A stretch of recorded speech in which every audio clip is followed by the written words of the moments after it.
So today we will discuss about photoelectric effect.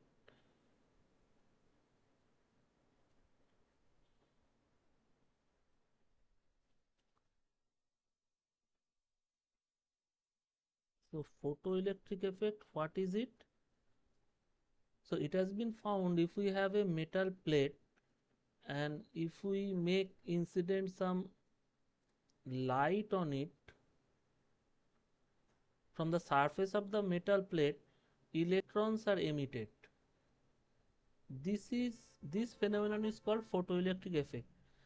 The emission of electrons from the surface of a metal due to incident of light on is called photoelectric effect. Now, the scientists Leonard and Millikan, they actually observed some properties of this phenomenon. To observe the properties, they actually had an arrangement like this. So let me draw the arrangement first. They actually had a battery. That battery was connected across a voltage divider.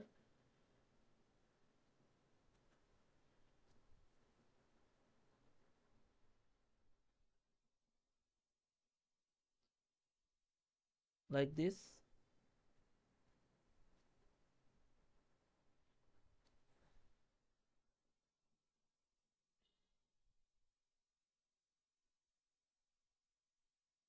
The negative and the positive terminals of the battery were connected across the two diagonal terminals of a two-way commutator like this. So this is the negative one.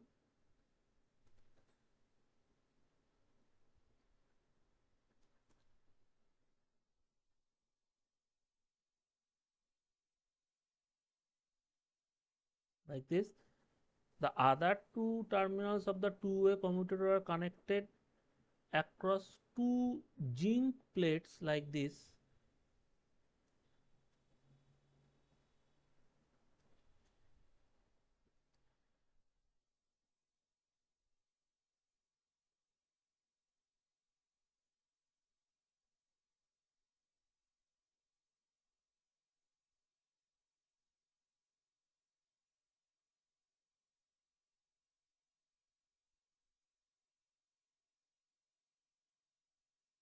Yes.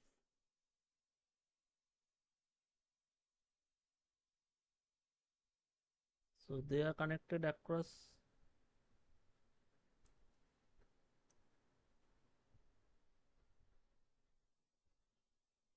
two zinc plates like this through an ammeter here, and also to measure the potential across the potential divider, there was a voltmeter connected across it like this. This is voltmeter with this as plus, this as minus. For ammeter, this as plus, this as minus. So there was also a window through which light can incident on this plate. So first let this plate be P1 and let this plate be P2, and there was a window through which light can incident on P1 like this.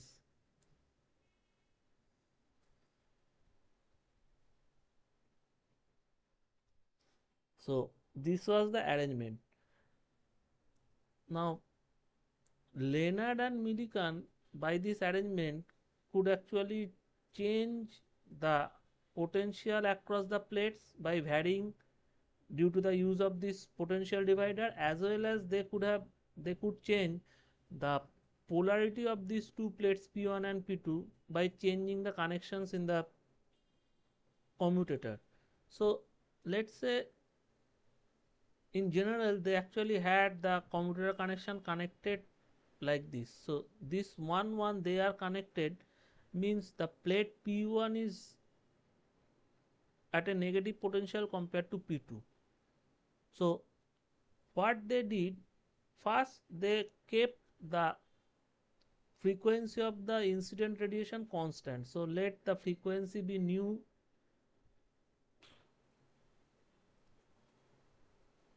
and they kept it constant, and they actually varied the input potential, that is the potential difference between P1 and P2, and they had a graph.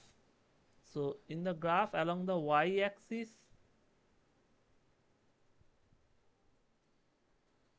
there was current,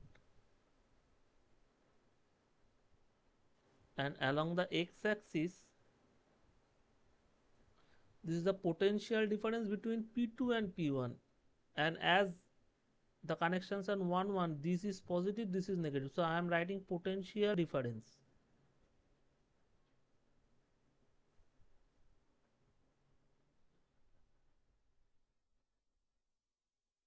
And this is actually between P2 and P1, so in the bracket I am writing P2 minus P1. So what they found out, that the current is varying like this. If there is a radiation of some frequency of some definite intensity, the current is almost remaining same with the increase in potential between P2 and P1 for the same intensity. But and but if the intensity is doubled, this saturation current is also becoming doubled. So if this is for intensity I, this will be for 2I.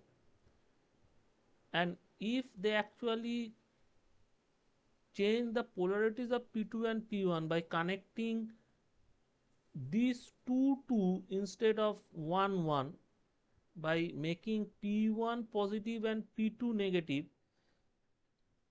so that the difference P2 minus P1 is negative now, they found out that in both the cases the current does not become 0 for potential difference 0, rather it becomes 0 at a particular potential like this, and for the two intensities it is same. The potential for which the current is becoming 0 in the circuit is same. This is called stopping potential, Vs,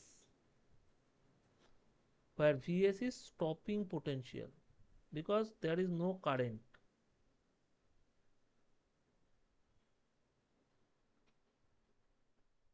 And it is independent of the intensity of the incident ray. So they had these observations first. Then they actually had another observations where they kept not the frequency constant but the intensity constant, I constant. And same thing, they had the graph that we had previously, along the y-axis current, along the x-axis potential difference. Now what they found out, that now the saturation current is same for two different, saturation current is remaining same for the two different frequencies. Let's say this is for nu1 and nu2, but now the stopping potential is changing with, if this is nu2 for nu2 and this is for nu1, where nu2 is greater than nu1, means now with a greater frequency of incident light the stopping potential is increasing. That is another observation, or that is another finding they had, keeping the I constant for the same intensity of light.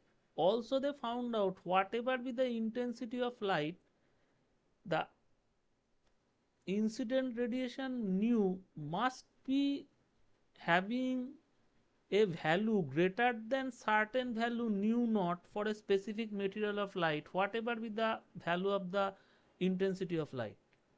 If nu is not greater than nu 0, then there is no current in the circuit. So this is another findings they had.